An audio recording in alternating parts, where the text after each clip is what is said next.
RRB NTPC 2025 GK के section पढ़ेंगे हम लोग आर्ट एंड कल्चर। तो अंडमान द्वीप समूह में अपने घर को संदर्भित करने के लिए जारवा जनजाति जो है वो किस नाम का उपयोग करते हैं? तो चड्डास। जारवा जनजाति जो है वो अपने घर को चड्डास कहते हैं अंडमान द्वीप समूह में। वैदिक मंत्रोच्चार की कौन सी पारंपरिक विधि जो है वो सभी पाठ शैलियों में सबसे जटिल और व्यापक मानी जाती है? तो वो है घन पाठ। घन पाठ जो है वो सबसे जटिल और व्यापक मानी जाती है। संगम साहित्य में एतु तौके के पहले 5 संकलनों कुरुंथकय, नन्निनय, अहनानरु, एनकुरुन्नूर, कलिथौके का केंद्रीय विषय जो है वो क्या है? तो अकाम। संगम साहित्य में एतुकैके के पहले 5 संकलनों का केंद्रीय विषय जो है वो है अकाम। निम्नलिखित में से कौन सा वैदिक मंत्रोच्चार में प्रयुक्त प्राथमिक स्वरों में से एक नहीं है? तो वो है उदात्त। वैदिक मंत्रोच्चार में से प्राथमिक स्वरों में से एक नहीं है उदात्त, लेकिन मंद्रत, स्वरित और अनुदात्त ये सब जो है वो है। वैदिक पाठ की कितनी मान्यता प्राप्त अवस्थाएं हैं? वैदिक पाठ के 11 जो है वो मान्यता प्राप्त अवस्थाएं हैं। वैदिक पाठ के 11 प्राप्त अवस्थाएं हैं। निम्नलिखित में से किस में प्राचीन तमिल साहित्य के 8 काव्य जो है वो संकलनों का संग्रह है? तो ये है एतुतौके। 8 काव्य संकलनों का संग्रह है एतुतौके में। उड़ती अप्सरा जो है वो चित्रकला निम्नलिखित में से किस गुफा की उत्कृष्ट कृति है? तो अजंता गुफा में है उड़ती अप्सरा का चित्र। मई से नवंबर 2025 तक आयोजित होने वाले वेनिस आर्किटेक्चर वीएनएलए का विषय क्या था? तो बुद्ध प्राकृतिक कृत्रिम सामूहिक। निम्नलिखित में से कौन संगम साहित्य के एट्टुटोकय यानी 8 संकलन में से एक नहीं है? तो वो है तोलकप्पियम तो ये जो है वो क्या था? तोलकप्पियम तो संस्कृत व्याकरण था, ये 8 संकलन में से नहीं है। एतुतौके संग्रह से निःसृत संगम संकलनों पुरुनानरु और पदित्रपत्तु के प्रमुख वर्णय विषय जो है वो क्या है? तो राजाओं और उनके कार्यों का नायकत्व और प्रशस्ति। एतुतौके संग्रह ने निःसृत संगम संकलनों पुनरनारु पदित्रपत्तु के प्रमुख वर्णय विषय जो है वो क्या थे? तो राजाओं और उनके कार्यों का नायकत्व और प्रशस्ति। भारत के उत्तराखंड में जागेश्वर मंदिर परिषद के शिखरों में किस तरह की स्थापत्य शैली जो है वो देखने को मिलती है? तो वक्र रेखीय शिखर यानी कर्वीलिनियर शिखर। केरल का लोकगीत जो बुरी प्रेतात्माओं और दुष्प्रवृत्तियों को भगाने के लिए गाया जाता है, क्या कहलाता है? तो केरल का यह लोकगीत जो है वो भूटा कहलाता है। केरल का लोकगीत जो बुरी प्रेतात्माओं और दुष्प्रवृत्तियों को भगाने के लिए गाया जाता है, उसे भुट्टा कहा जाता है। पिथौरा कलाकृतियां मुख्यतः कौन चित्रित करता है? पिथौरा कलाकृतियां जो है वो मुख्यतः लखेरा चित्रित करता है। कौन? लखेरा। संगम साहित्यिक कृतियों में अकाम विषय के अंतर्गत जीवन के किस पहलू का अन्वेषण किया गया है? तो प्रेम पहलू का।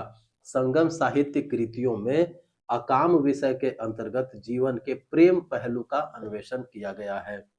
गोंड चित्रकला में स्थानीय कलाकारों के द्वारा प्रयुक्त हस्त निर्मित ब्रश को पारंपरिक रूप से क्या कहा जाता है?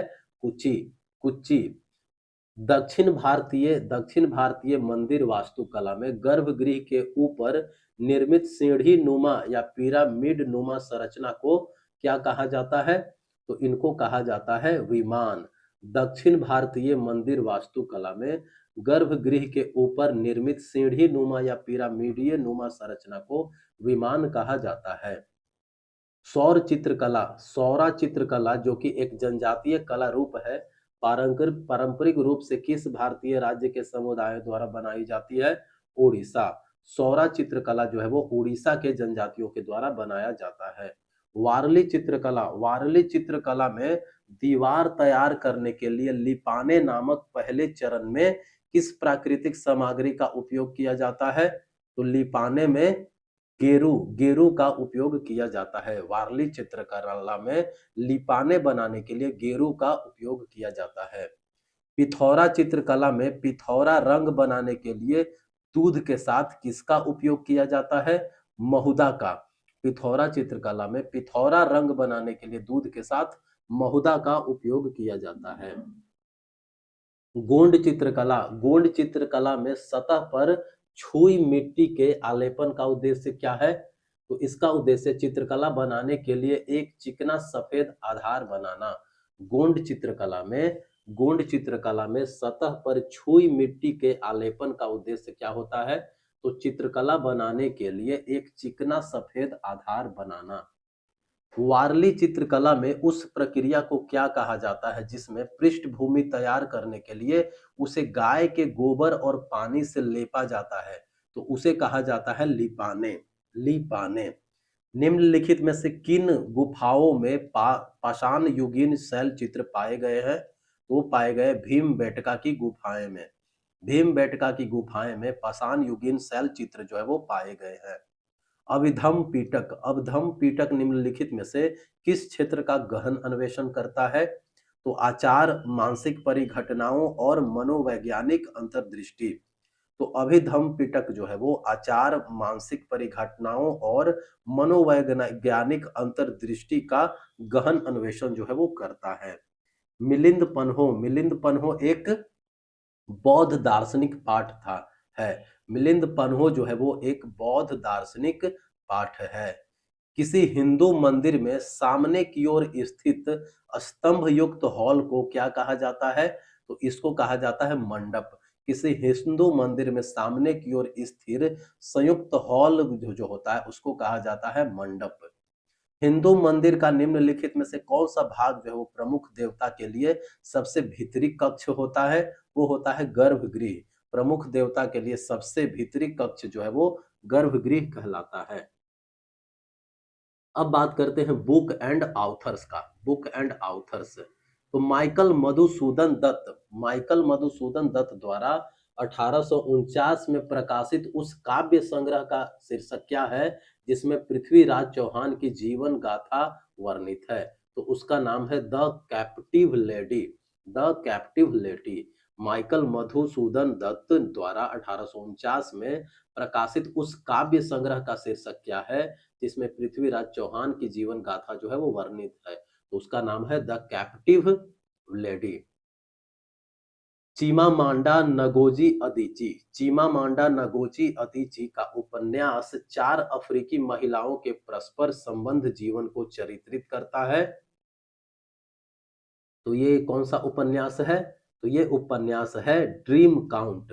ड्रीम काउंट उपन्यास जो है वो लिखा गया है चीमामांदा नगोजी अदिची के द्वारा, जो कि 4 अफ्रीकी महिलाओं के परस्पर संबंध जीवन को चित्रित करता है। The umpire of gladness, set in east gladness, connect. The umpire of gladness, set in east gladness, connect किसके किस लेखक द्वारा 2025 में लिखा गया उपन्यास है? तो ये लिखा गया है ओशन वोंग द्वारा। The empire of gladness, the emperor of gladness किसने लिखा है? Ocean Vuong. Set in east gladness, set in east gladness भी लिखा है ओशन वोंग।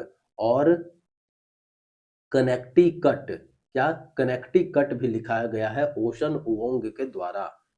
एलिस फिनी की 2025 की मनोवैज्ञानिक थ्रिलर ब्यूटीफुल अगली, ब्यूटीफुल अगली की सेटिंग क्या है? ब्यूटीफुल अगली की सेटिंग है एक दूरस्थ स्कॉटिश द्वीप। ब्यूटीफुल अगली किसने लिखा? एलिस फिनी इसकी सेटिंग है, एक दूरस्थ स्कॉटिश द्वीप। ओशान उवोंग का कौन सा उपन्यास जो है वो 19 वर्षीय हाई नामक एक ऐसे युवक की कहानी है जो डिमेंशिया से पीड़ित एक बुजुर्ग महिला का केयर टेकर बन जाता है। तो वो है the empire of gladness, the empire of gladness. Ocean Vuong का कौन सा उपन्यास है 19 वर्षीय हाई नामक एक ऐसे युवक की कहानी है जो डिमेंशिया से पीड़ित एक बुजुर्ग महिला का केयर टेकर बन जाता है। तो वो है the emperor of gladness. Marathi भाषा की अग्रणी दलित आत्मकथा कृति के रूप में पहचानी जाने वाली कृति बलूटा, बलूटा की रचना जो है वो किस लेखक ने की? तो बलूटा की रचना जो है वो किया है दया पवार ने। बलूटा की रचना दया पवार ने किया है। भारतीय अंग्रेजी साहित्य के सबसे प्रसिद्ध कवियों में से एक निसिम एजिकिल के पहले कार्य संग्रह का शीर्षक क्या है? तो ए टाइम ऑफ चेंज जो है वो लिखा गया है निसिम एजिकिल के द्वारा। ए टाइम ऑफ चेंज लिखा गया है निसिम एजिकल के द्वारा। अंबानी उपनाम से लिखने वाली एक प्रसिद्ध नारीवादी लेखिका और तमिल उपन्यास अंधी मलई की लेखिका जो है वो कौन है? तो अंधी मलई की लेखिका है C S Lakshmi. C S Lakshmi Andhi Malai की लेखिका है सी एस लक्ष्मी। बुकर 2024 के लिए लघु सूचित रेचल कुशनर के उपन्यास का नाम क्या है? तो क्रिएशन लेक जो है वो रेचल कुशनर के द्वारा लिखा गया है। रेचल कुशनर के द्वारा लिखा गया है क्रिएशन लेक को बुकर 2024 के लिए लघु सूचित किया गया था। पुस्तक पर्वत शिरोमणि भगत सिंह कोश्यारी निम्नलिखित में से किसके द्वारा लिखा गया है? यह लिखा गया है मदन मोहन सती के द्वारा। पुस्तक पर्वत शिरोमणि भगत सिंह कोश्यारी, पर्वत शिरोमणि भगत सिंह कोश्यारी, यह लिखा गया है मदन मोहन सती के द्वारा। सामंथा बैंसिल के किस उपन्यास की पृष्ठभूमि पूर्व औपनिवेशिक फिलीपींस पर आधारित है? तो ये है ब्लैक सॉल्ट क्वीन। समंथा बैंसिल के किस उपन्यास की पृष्ठभूमि पूर्व औपनिवेशिक फिलीपींस पर आधारित है? तो यह है black salt queen. Benjamin Nathans द्वारा लिखित to the success of our hopeless cause, जो है वो किस विषय पर आधारित है जिसके लिए इसे जनरल नॉमिनेशंस हेतु पुलित्जर पुरस्कार जो है वो प्राप्त हुआ है? तो ये आधारित है सोवियत डिसिडेंट मूवमेंट पर। बेंजामिन नाथन्स का किताब to the success of our hopeless causes ये आधारित है सोवियत डिसेंट मूवमेंट पर। किस भारतीय अंग्रेजी कवि के 1966 में प्रकाशित द स्ट्राइडर्स नामक पहले कविता संग्रह को पोएट्री बुक रिकमेंडेशंस जो है वो प्राप्त हुआ है? द स्ट्राइडर्स नामक स्ट्राइडर्स जो है वो लिखा गया है ए के रामानुजन के द्वारा लिखा गया है द स्ट्राइडर्स। इनको पोएट्री बुक रिकमेंडेशन जो है वो प्राप्त हुआ है, पोएट्री बुक रिकमेंडेशन। 2025 में प्रकाशित सुजेन कोलिंस के उपन्यास का नाम क्या है? सुजेन कोलिंस का उपन्यास का नाम है sunrise on the ripping. Sunrise on the ripping जो है वो लिखा गया है सुजेन कोलिंस के द्वारा। सनराइज ऑन द रिपिंग लिखा गया है सुजेन कोलिंस के द्वारा। मेहरामजी मेरवानजी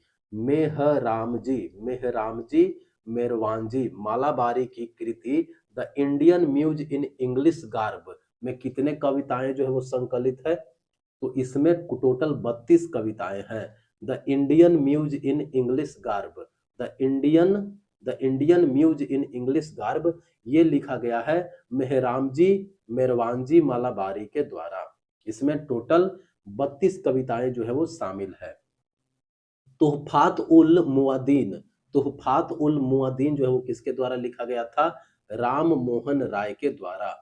तुहफात उल मुआद्दीन जो है वो राम मोहन राय के द्वारा लिखा गया था। लॉरेन रॉबर्ट के उपन्यास द पावरलेस त्रयी के तीसरे खंड का शीर्षक जो है वो क्या है? तो शीर्षक है फियरलेस। द लॉरेन रॉबर्ट के उपन्यास द पावरलेस के त्रयी के तीसरे खंड का शीर्षक नाम है fearless.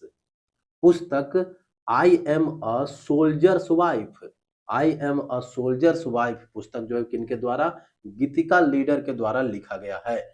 I am a soldiers wife पुस्तक जो है वो गीतिका लीडर के द्वारा लिखा गया है। 2025 का ड्रीम काउंट उपन्यास जो है वो किसने लिखा है? ड्रीम काउंट उपन्यास लिखा गया है चीमा मांडा नगोजी अदिची के द्वारा। ड्रीम काउंट उपन्यास जो है वो लिखा गया है चीमा मांडा नगोजी अदिची के द्वारा। बुकर 2024 के लिए लघु सूचित लोकप्रिय उपन्यास हेल्ड, हेल्ड के लेखक का नाम क्या है? हेल्ड के लेखक का नाम है मेनी एनी माइकल्स। हेल्ड के लेखक का नाम है एनी माइकल्स। मार्च 2025 में प्रकाशित जॉन ग्रीन की नॉन फिक्शन पुस्तक में किस रोग के इतिहास और प्रभाव पर चर्चा की गई है? क्षय रोग। मार्च 2025 में प्रकाशित जॉन ग्रीन की नॉन फिक्शन पुस्तक में किस रोग के इतिहास और प्रभाव पर चर्चा की गई है? क्षय रोग पर। पुस्तक ब्रेकिंग रॉक्स एंड बैरियर, पुस्तक ब्रेकिंग रॉक्स एंड बैरियर जो है वो निम्नलिखित में से किसके द्वारा लिखी गई है? तो ये सुदीप्ता सेन गुप्ता के द्वारा ब्रेकिंग रॉक्स एंड बैरियर जो है वो लिखा गया है सुदीप्ता सेन गुप्ता के द्वारा। हिरोमी कावाकामी, हिरोमी कावाकामी का काल्पनिक उपन्यास जिसे 2025 के अंतरराष्ट्रीय बुकर पुरस्कार के लिए लघु सूचित किया गया है, इसका क्या नाम है? तो इसका नाम है under the I of the big bird. Under the I of the big bird जो है वो लिखा गया है हिरोमी कावाकामी के द्वारा, जो कि 2025 के अंतरराष्ट्रीय बुकर पुरस्कार के लिए लघु सूचित किया गया था। 1961 में प्रकाशित निम्नलिखित में से कौन सा उपन्यास अतिया हुसैन द्वारा लिखा गया था जिसमें एक सामंती परिवार पर विभाजन के प्रभाव को चित्रित किया गया है? तो ये है sunlight on the broken column. 1961 में प्रकाशित उपन्यास अतिया हुसैन द्वारा लिखा गया था। कौन? Sunlight on the broken column. Sunlight on the broken column जो है वो अतिया हुसैन के द्वारा लिखा गया था 1961 में, जिसमें एक सामंती परिवार पर विभाजन के प्रभाव को चित्रित किया गया है।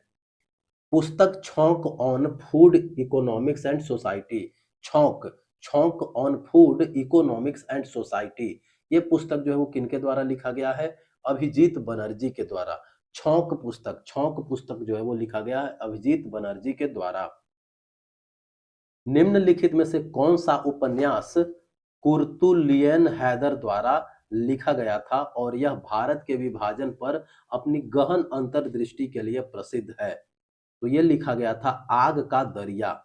आग का दरिया उपन्यास जो है वो लिखा गया था कुर्तुलैन हैदर के द्वारा। कुर्तुलैन हैदर के द्वारा लिखा गया था आग का दरिया। एमिली हेनरी, एमिली हेनरी के उपन्यास जिसमें दो प्रतिद्वंदी लेखक एक कुख्यात उत्तराधिकारिणी की जीवन लिखने के लिए प्रतिस्पर्धा करते हैं, इसका नाम जो है वो क्या है? इसका नाम है great big beautiful life. Great big beautiful life जो है वो लिखा गया है एमिली हेनरी के द्वारा। ग्रेट बिग ब्यूटीफुल लाइफ जो है वो लिखा गया है एमिली हेनरी के द्वारा, जिसमें दो प्रतिद्वंदी लेखक एक कुख्यात उत्तराधिकारिणी की जीवन लिखने के लिए प्रतिस्पर्धा करते हैं।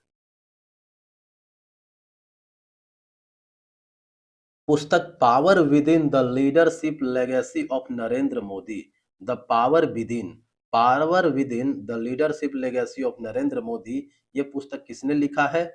तो doctor R Bala Subramaniam. The power within, the power within पुस्तक जो है वो लिखा गया है डॉक्टर आर बाला सुब्रमण्यम के द्वारा। 1905 में प्रकाशित सरोजिनी नायडू के पहले कविता संग्रह का शीर्षक जो है वो क्या था? तो द गोल्डन थ्रेशोल्ड। 1905 में प्रकाशित सरोजिनी नायडू के पहले कविता संग्रह का शीर्षक था द गोल्डन थ्रेशोल्ड। योको ओगावा के उपन्यास मिनाज मैच बॉक्स का अंग्रेजी में अनुवाद किया गया और उसे अगस्त 2024 में प्रकाशित किया गया। यह उपन्यास जो है वो मूलतः किस भाषा में लिखा गया था? यह मूलतः जापानी भाषा में लिखा गया था। योको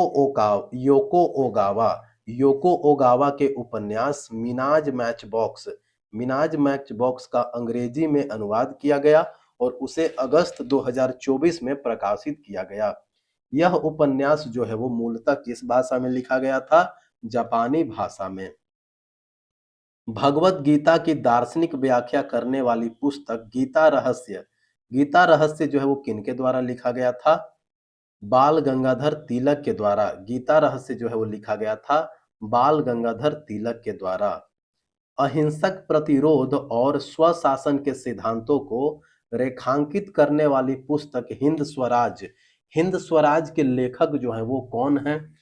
हिंद स्वराज के लेखक हैं महात्मा गांधी। हिंद स्वराज के लेखक हैं महात्मा गांधी।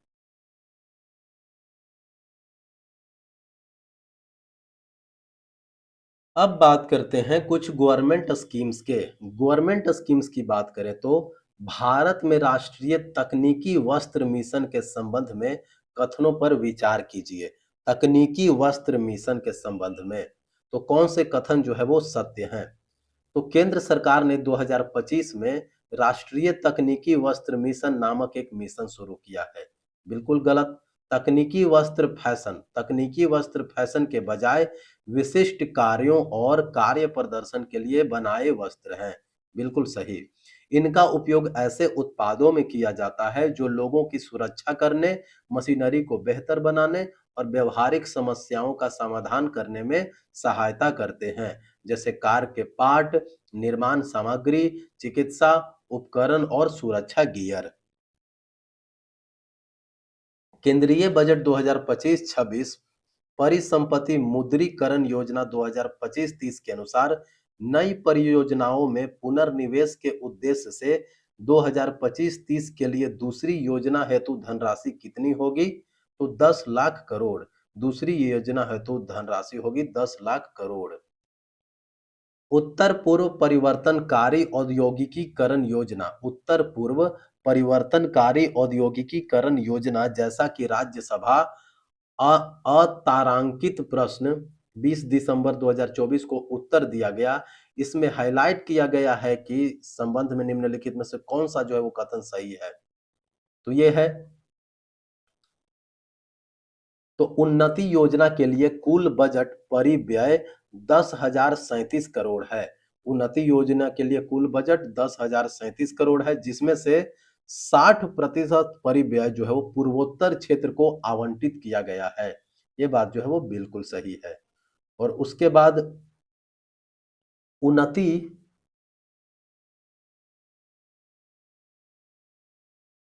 जोन ए जिलों में पूंजी निवेश प्रोत्साहन जोन बी जिलों की तुलना में अधिक है।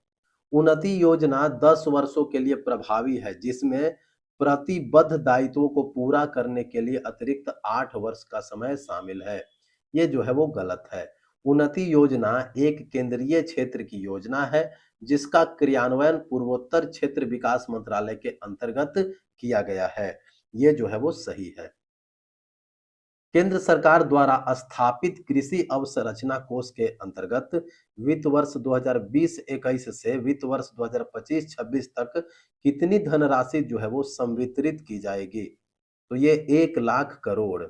केंद्र सरकार द्वारा स्थापित कृषि अवसंरचना कोष के अंतर्गत वित्त वर्ष 20-21 से वित्त वर्ष 25-26 तक कितनी धनराशि जो है वो संवितरित की जाएगी? तो ये है 1 लाख करोड़। राष्ट्रीय खाद्य तेल मिशन जो है वो ऑयल पाम के संबंध में निम्नलिखित में से कौन सा ये कथन जो है वो सही है? तो ऑयल पाम के संबंध में कौन सा कथन जो है वो सही है? तो भारत सरकार द्वारा 2021 में एक नई केंद्र प्रायोजित योजना जिसका नाम राष्ट्रीय खाद्य तेल मिशन है, ऑयल पाम है या इसकी शुरू की गई है। यह जो है वो बिल्कुल सही है। दूसरा, ऑयल पाम का उद्देश्य पूर्वोत्तर राज्यों और अंडमान एवं निकोबार द्वीप समूह पर विशेष ध्यान देते हुए देश के खाद्य तेलों में आत्मनिर्भर बनाने के लिए ऑयल पाम की खेती को बढ़ावा देना है। यह भी बिल्कुल सही है। यह भी सही है।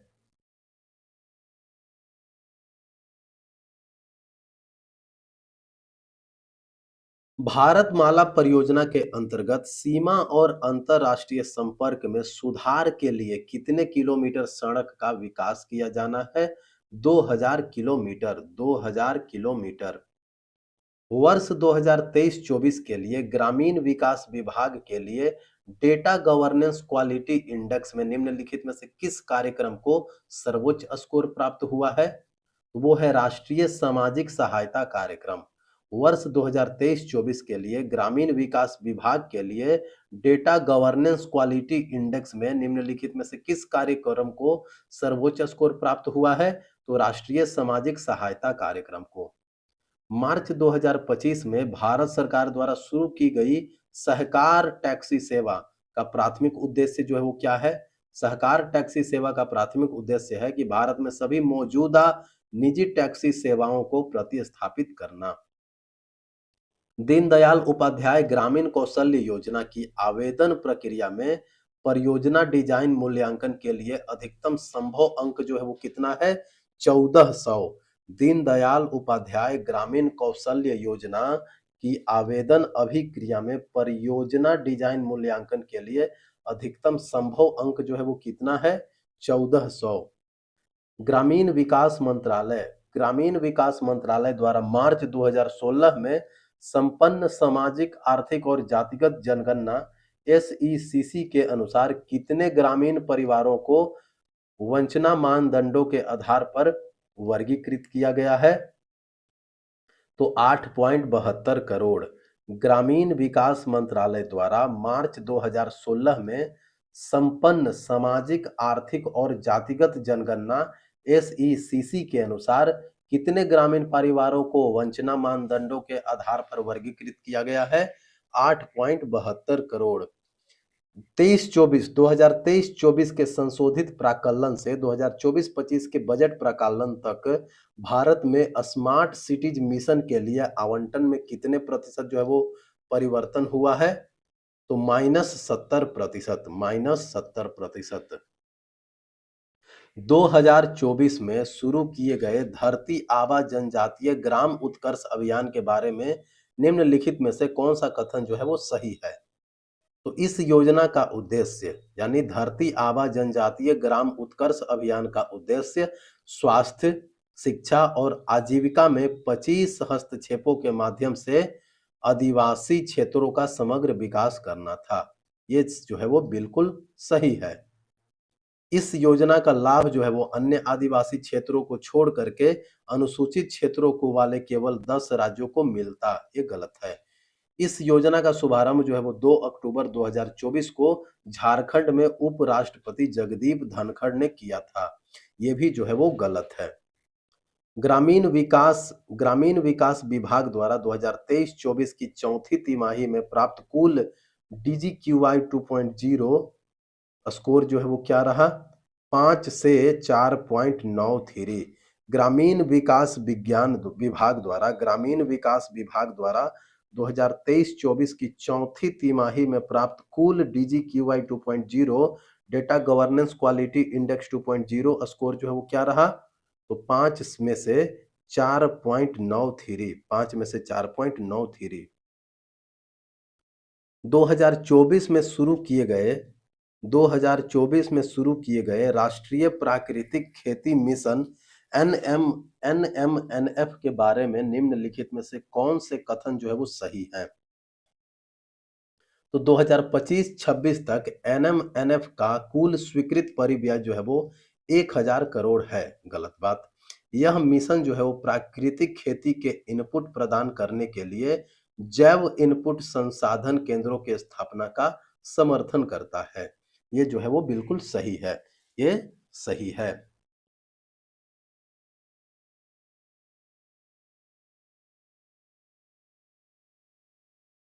मार्च 2025 तक प्राप्त जानकारी के अनुसार कौन से भारतीय राज्य जो है वो सीडीआरए परियोजना के अंतर्गत शामिल है? तो राजस्थान, मध्य प्रदेश, महाराष्ट्र। मार्च 2025 तक प्राप्त जानकारी के अनुसार कौन से भारतीय राज्य जो है वो सीडीआरए परियोजना के अंतर्गत शामिल है? तो ये है राजस्थान, मध्य प्रदेश और महाराष्ट्र। राजस्थान, मध्य प्रदेश और महाराष्ट्र। 2024 में शुरू की गई वन नेशन वन सब्सक्रिप्शन योजना से संबंधित निम्नलिखित में से कौन से कथन जो है वो सही हैं? तो वन नेशन वन सब्सक्रिप्शन योजना का उद्देश्य समस्त भारत के शोध संस्थानों के लिए 13,000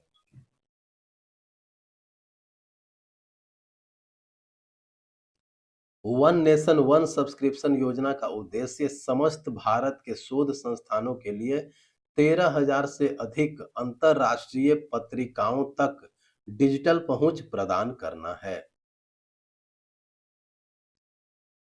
वित्तीय वर्ष 2023-24 के लिए स्मार्ट सिटी मिशन में कितना बजट जो है वो आवंटित किया गया है? 8,000 करोड़।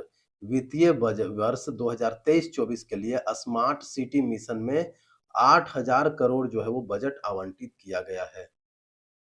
2024 में शुरू किए गए राष्ट्रीय प्राकृतिक खेती मिशन के बारे में निम्नलिखित में से कौन से कथन जो है वो सही है? तो ये है, कौन से कथन सही है?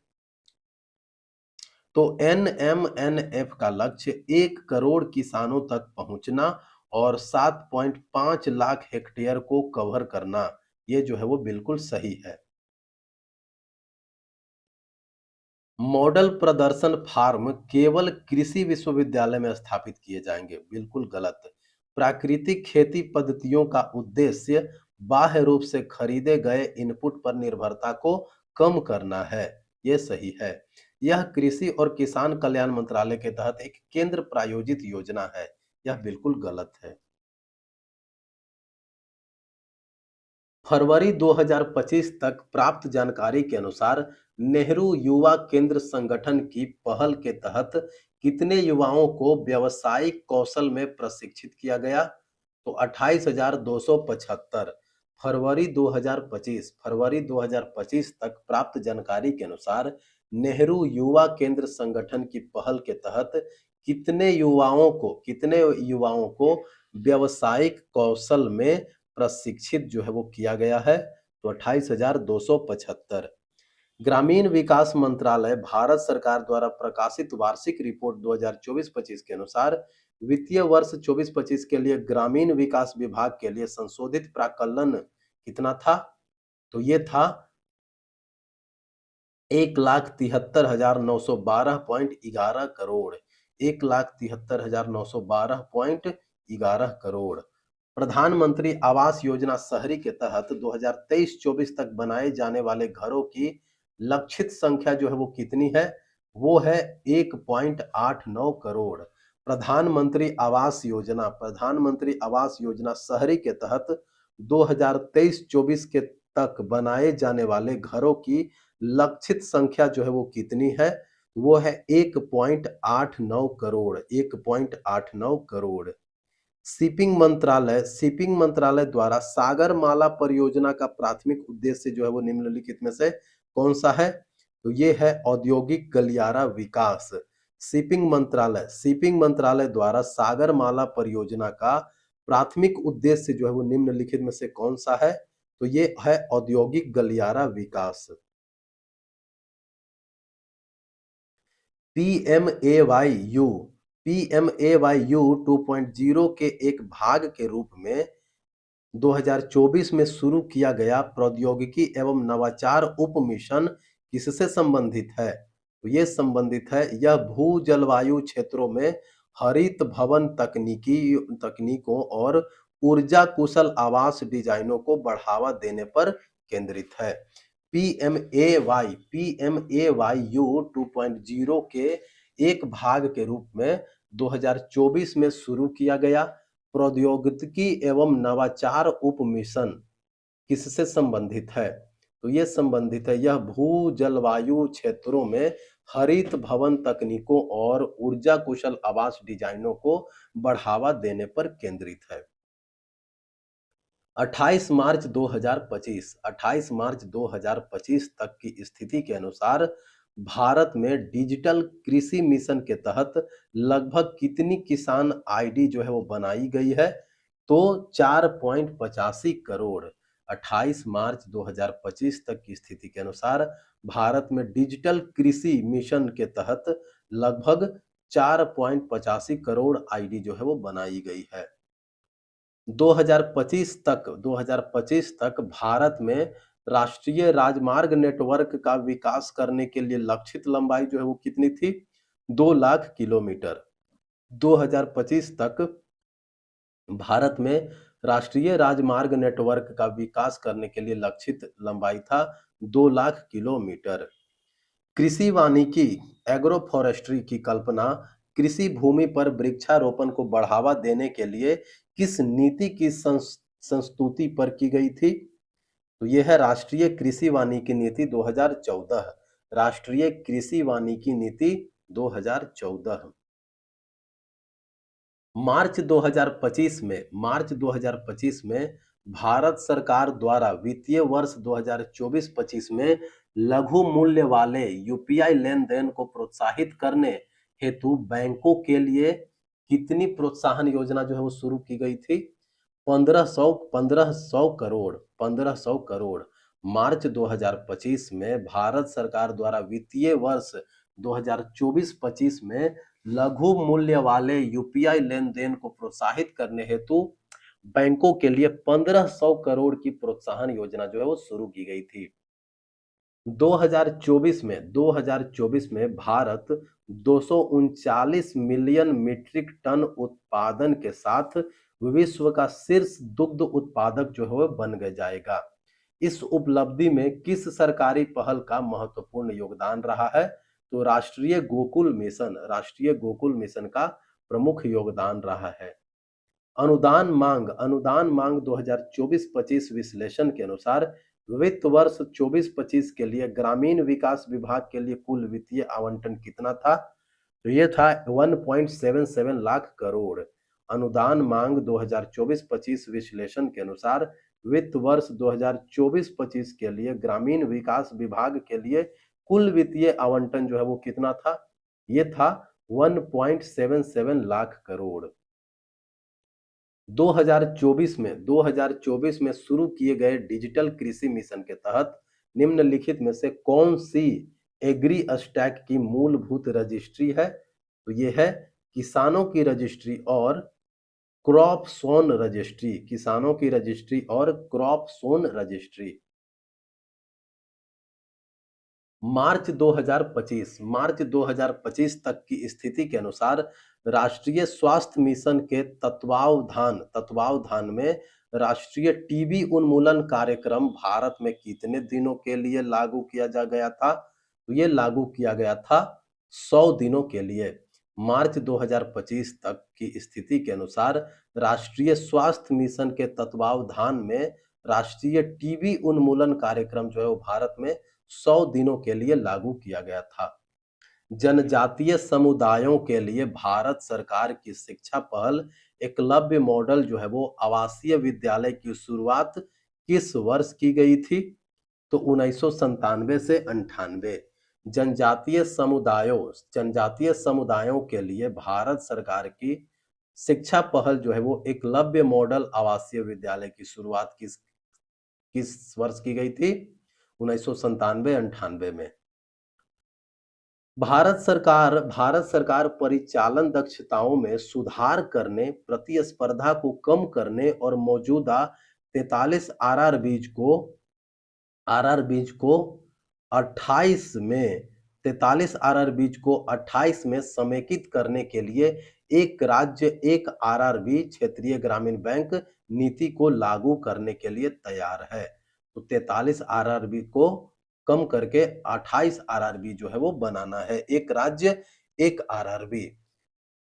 भारत सरकार ने निर्णय लिया है कि स्वर्ण मुद्रीकरण योजना के मध्यावधि और दीर्घकालिक सरकारी जमा घटकों को 26 मार्च 2025 से बंद कर दिया जाएगा।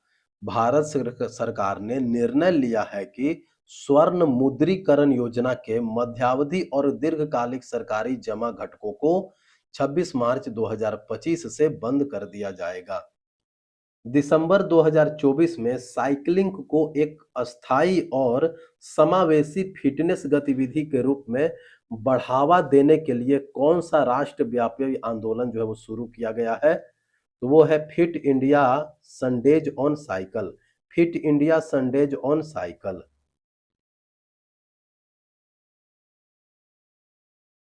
2024 में शुरू की गई PM electric drive revolution in innovative vehicle advancement, PM E drive. PM E drive योजना के बारे में निम्नलिखित में से कौन सा कथन जो है वो सही है? तो यह योजना यानी पीएम ई ड्राइव योजना जो है वो 31 मार्च 2026 तक लागू रहेगी। सही जवाब, 31 मार्च 2026 तक लागू रहेगी पीएम ई ड्राइव, बिल्कुल सही। पीएम ई ड्राइव का एक प्रमुख उद्देश्य पेट्रोल और डीजल वाहनों को उनकी ईंधन दक्षता में सुधार करने के लिए प्रत्यक्ष सब्सिडी प्रदान करना है। गलत। इस योजना में ईवी चार्जिंग इंफ्रास्ट्रक्चर के विकास का समर्थन करने के प्रावधान शामिल हैं। ये जो है वो सही है। पीएम ई ड्राइव जो है वो विशेष रूप से निजी वाहन स्वामित्व पर केंद्रित है। गलत बात।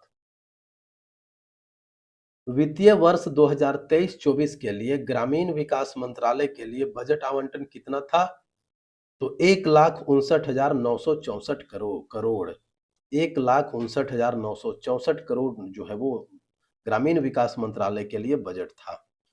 निम्नलिखित निम्नलिखित में से कौन से कथन 2024 में शुरू की गई एनपीएस वात्सल्य योजना के विनियामक और संरचनात्मक पहलुओं का सही ढंग से वर्णन करती है? तो इस योजना का संचालन जो है वो पेंशन पेंशन फंड विनियामक और विकास प्राधिकरण पीएफआरडीए द्वारा किया गया है। बिल्कुल सही। एनपीएस वात्सल्य योजना का संचालन पेंशन फंड विनियामक पीएफआरडीए के द्वारा किया गया है। एनपीएस वात्सल्य के तहत योगदान को व्यक्तिगत खातों के बिना सरकार द्वारा प्रबंधित समेकित निधि में जमा किया जाता है। ये जो है वो क्या है? गलत है। यह योजना ग्राहक को 18 वर्ष की आयु होने पर नियमित एनपीएस खाते में आसानी से स्थानांतरित करने की अनुमति देता है। यह जो है वो सही है। वयस्क होने पर ग्राहकों को अनिवार्य रूप से एनपीएस वात्सल्य से बाहर निकलना होगा और अटल पेंशन योजना का विकल्प चुनना होगा। ये बात जो है वो गलत है।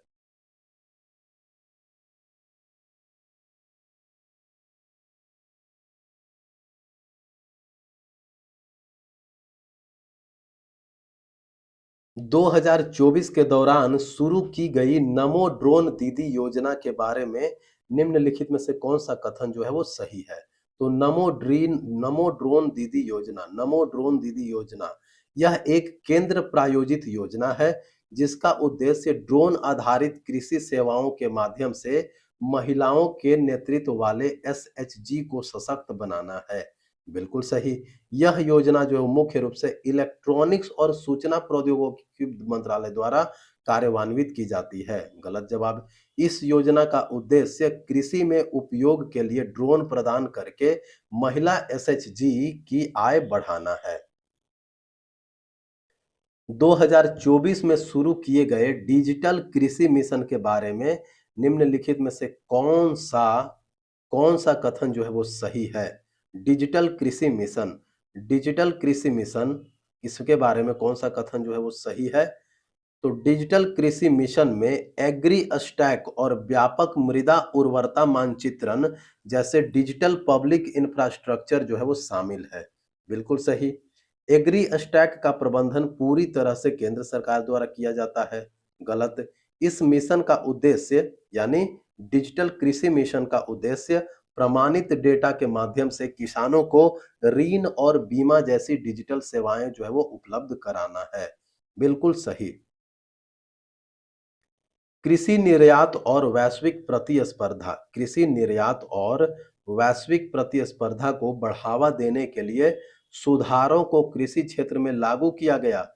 निम्नलिखित में से किस पहल का उद्देश्य जो है वो कृषि वस्तुओं के लिए एक निर्बाध राष्ट्रीय बाजार बना। तो यह है ई नाम। कृषि निर्यात और वैश्विक प्रतिस्पर्धा को बढ़ावा देने के लिए सुधारों को कृषि क्षेत्र में भी लागू किया गया। निम्नलिखित में से किस पहल का उद्देश्य जो है वो कृषि वस्तुओं के लिए एक निर्बाध राष्ट्रीय बाजार बनना है? तो यह है ई नाम का ई नाम। प्रधानमंत्री नरेंद्र मोदी ने मार्च 2025 में प्रधानमंत्री नरेंद्र मोदी ने मार्च 2025 में गुजरात में लखपति दीदी योजना के लाभार्थियों से बातचीत की। इस संदर्भ में निम्नलिखित में से कौन से कथन जो है वो सही है? इस योजना का उद्देश्य एसएचजी सदस्यों को कृषि मौसम या व्यावसायिक चक्रों के दौरान कम से कम 1 लाख की वार्षिक घरेलू आय अर्जित करने में सक्षम बनाकर महिलाओं को सशक्त बनाना है। सही जवाब। यह चयनित एसएचजी सदस्यों को उनकी आजीविका का समर्थन करने के लिए 1 लाख का प्रत्यक्ष वार्षिक नकद हस्तांतरण जो है वो प्रदान करता है। ये बात जो है वो गलत है। यह योजना ग्रामीण विकास मंत्रालय द्वारा डे एनआरएलएम के तहत कार्यान्वित की जाती है। ये जो है वो सही है। राष्ट्रीय तकनीकी वस्त्र मिशन का फोकस क्या है? तो तकनीकी वस्त्रों का विकास करना। राष्ट्रीय तकनीकी वस्त्र मिशन का फोकस है तकनीकी वस्त्रों का विकास करना।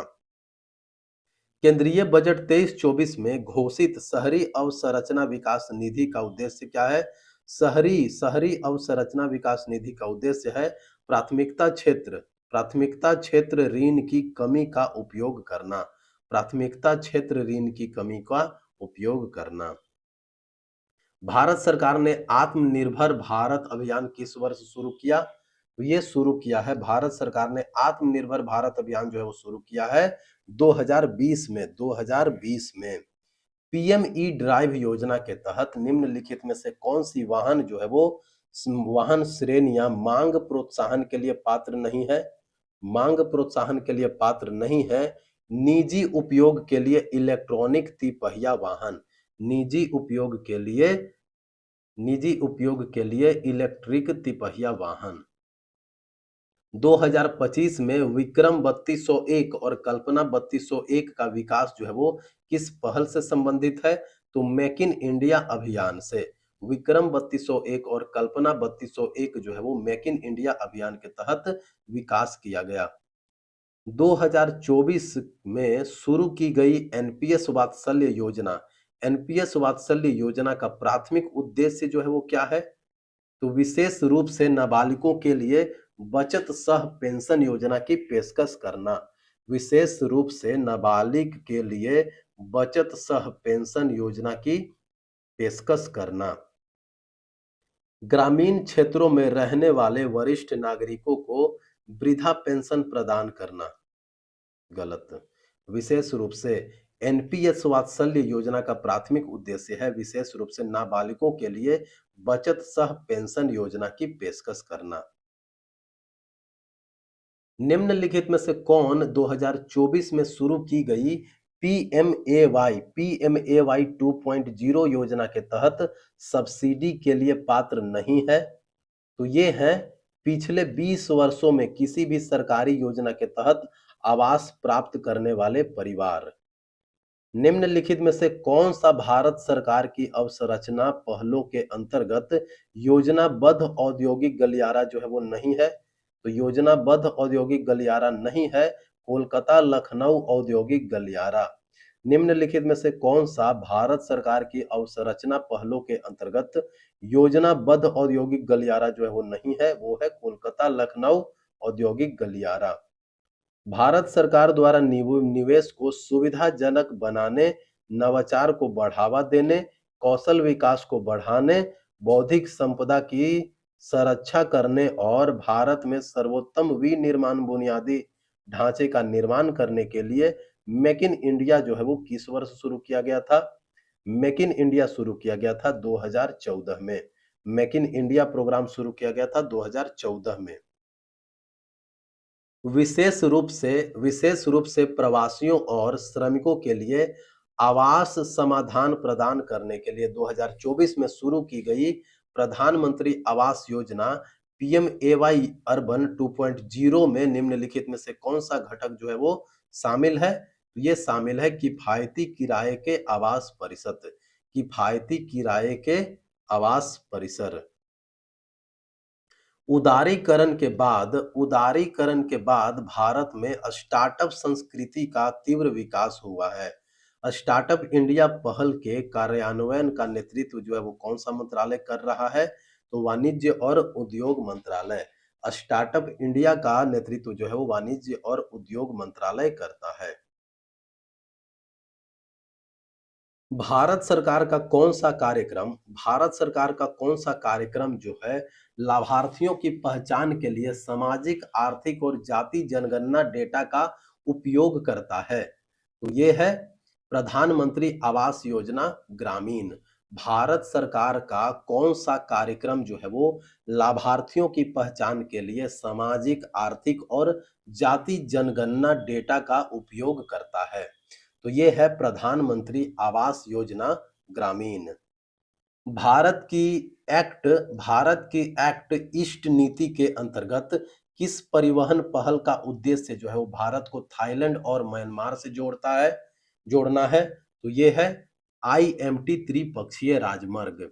भारत की एक्ट ईस्ट नीति के अंतर्गत किस परिवहन पहल का उद्देश्य है भारत को थाईलैंड और म्यांमार से जोड़ना? तो आईएमटी त्रिपक्षीय राजमार्ग। आई से इंडिया, एम से म्यांमार, टी से थाईलैंड। स्वामित्व योजना के तहत ग्रामीण भारत में भूमि स्वामित्व का मानचित्रण करने के लिए किस आधुनिक तकनीक का उपयोग किया जाता है? तो स्वामित्व योजना के तहत ड्रोन सर्वेक्षण किया जाता है। ड्रोन सर्वेक्षण। निम्नलिखित में से कौन सी सरकारी योजना जो है वो भारत में शहरी बुनियादी ढांचे के विकास पर केंद्रित है? तो ये है अमृत। अमृत योजना जो है वो भारत में शहरी बुनियादी ढांचे के विकास पर केंद्रित है। अमृत।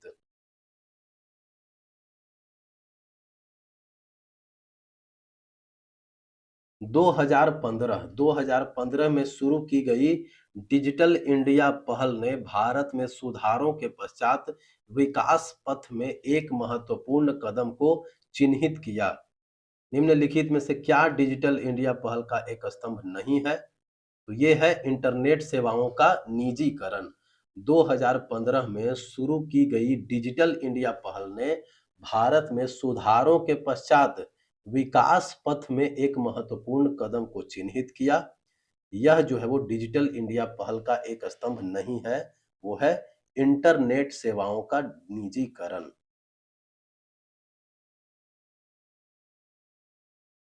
बजट 2025-26 बजट 2025-26 के दौरान घोषित वह नई योजना कौन सी थी जो 100 कम उत्पादकता वाले जिलों को लक्षित करती है और कृषि उत्पादकता, फसल विविधीकरण, संधारणीय पद्धतीय सिंचाई और फसल की कटाई के बाद के भंडारण को बढ़ावा देने और केंद्रित है?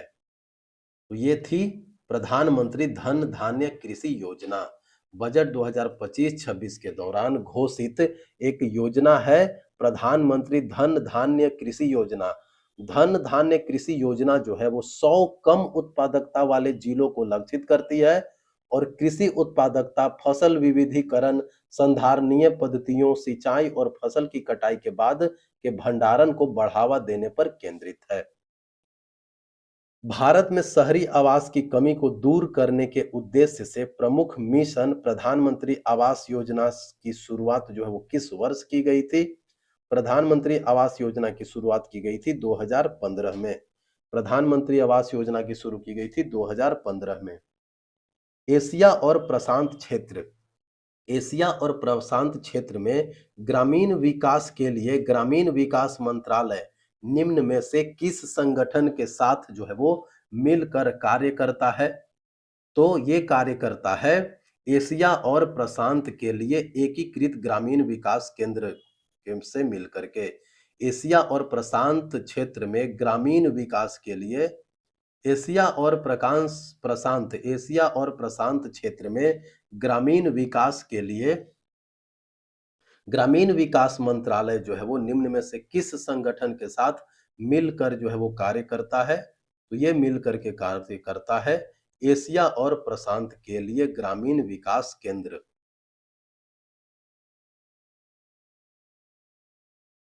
केंद्र सरकार द्वारा शुरू की गई पीएम किसान योजना केंद्र सरकार द्वारा शुरू की गई पीएम किसान योजना जो है वो विश्व व्यापार संगठन के कृषि समझौते के तहत किस श्रेणी में आती है? तो ये आती है ग्रीन बॉक्स श्रेणी में। केंद्र सरकार द्वारा शुरू की गई पीएम किसान योजना जो है वो विश्व व्यापार संगठन के कृषि समझौते के तहत किस श्रेणी में आती है? ये है ग्रीन बॉक्स में। जल जीवन मिशन के अनुसार 2024 तक ग्रामीण परिवारों को नल का जल प्रदान करने का कितने प्रतिशत का लक्ष्य है? वो है 100%। जल जीवन मिशन के अनुसार 2024 तक 100% ग्रामीण परिवारों को नल का जल जो है वो प्रदान करने का लक्ष्य है। भारत सरकार द्वारा शुरू किए गए स्मार्ट सिटीज मिशन के अंतर्गत कितने प्रारंभ में कितने शहरों को शामिल किया गया था? तो 100 शहरों को शामिल किया गया था। पीएम गति शक्ति पहल का मुख्य लक्ष्य जो है वो क्या है? पीएम गति शक्ति पहल का मुख्य लक्ष्य है परिवहन और लॉजिस्टिक में सुधार। पीएम गति शक्ति पहल का मुख्य लक्ष्य है परिवहन और लॉजिस्टिक में सुधार।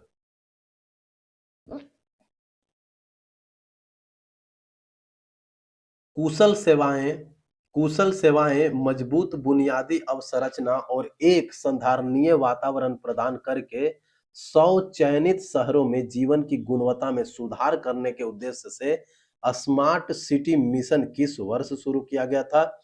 2015 में। स्मार्ट सिटी मिशन जो है वो शुरू किया गया था 2015 में। नवंबर 2024 में नीति आयोग ने accelerating sustainable state energy transition पहल शुरू की। इस पहल का प्राथमिक उद्देश्य जो है वो क्या था? तो राज्यों को उनके नवीकरणीय ऊर्जा लक्ष्यों को प्राप्त करने में सहायता करना। नवंबर 2024 में नीति आयोग ने accelerating sustainable energy transition asset asset पहल जो है वो शुरू की। नीति आयोग ने एसेट पहल शुरू की। एसेट पहल का उद्देश्य क्या था? तो राज्यों को उनके नवीकरणीय ऊर्जा लक्ष्यों को प्राप्त करने में सहायता करना। निवेश को सुविधाजनक बनाने, नवाचार को बढ़ावा देने, सर्वोत्तम बुनियादी ढांचों का निर्माण करने और भारत को विनिर्माण, डिजाइन और नवाचार का केंद्र बनाने के लिए 25 सितंबर 2014 को कौन सी पहल जो है वो शुरू की गई थी? तो मेक इन इंडिया पहल जो है वो 25 सितंबर 2014 को शुरू किया गया था। मेक इन इंडिया पहल 25 सितंबर 2014। निम्नलिखित में से किस राज्य ने आजीविका बढ़ाने और परिपर्यटन एवं सांस्कृतिक पर्यटन को बढ़ावा देने के लिए 50 करोड़ के बजट परिव्यय के साथ अमा सिमलीपाल योजना की घोषणा की है? तो यह है उड़ीसा। अमा सिमलीपाल योजना की घोषणा जो है वो किसने किया है? उड़ीसा ने।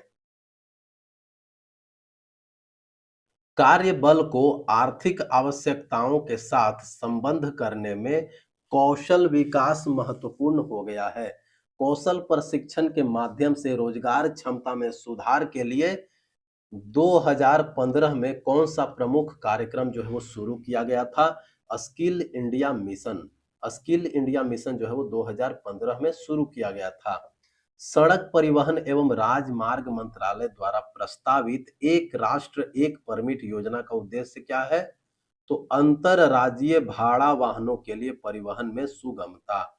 सड़क परिवहन एवं राजमार्ग मंत्रालय द्वारा प्रस्तावित एक राष्ट्र एक परमिट योजना का उद्देश्य था कि अंतरराज्यीय भाड़ा वाहन जो है उनके परिवहन में सुगमता। भारत में 1991 के बाद आर्थिक सुधारों का एक प्रमुख लक्ष्य जो है वो वित्तीय समावेशन रहा है। बैंकिंग सुविधाओं तक सार्वभौमिक पहुंच के माध्यम से वित्तीय समावेशन को बढ़ावा देने के लिए 2014 में निम्नलिखित में से कौन सी प्रमुख योजना जो है वो शुरू की गई थी? तो ये शुरू की गई थी प्रधानमंत्री जन धन योजना। प्रधानमंत्री जन धन योजना भारत में 1991 के बाद के आर्थिक सुधारों का एक प्रमुख लक्ष्य वित्तीय समावेशन रहा है। बैंकिंग सुविधाओं तक सार्वभौमिक पहुंच के माध्यम से वित्तीय समावेशन को बढ़ावा देने के लिए 2014 में योजना शुरू की गई थी, प्रधानमंत्री जन धन योजना। उद्यमी भारत उद्यमी भारत मुद्रा योजना, मुद्रा योजना, आपात क्रेडिट लाइन गारंटी योजना, स्फूर्ति योजना, रैंप योजना, ये सब जो है वो किस क्षेत्र के विकास से जुड़ी हुई है? ये सब जो है वो सूक्ष्म लघु मध्यम उद्यम क्षेत्र से जुड़े हुए हैं, एमएसएमई। उद्यमी भारत, मुद्रा योजना, आपात क्रेडिट लाइन गारंटी योजना, स्फूर्ति और रैंप योजना, ये सब जो है वो एमएसएमई के बढ़ावा देने से संबंधित है। ग्रामीण विकास कार्यक्रमों में शामिल हस्तक्षेपों में से एक क्या है? तो ग्रामीण विकास कार्यक्रमों में शामिल हस्तक्षेपों में से एक है बिना संपर्क वाले गांवों को सड़क संपर्क प्रदान करना। बिना संपर्क वाले गांवों को सड़क संपर्क प्रदान करना।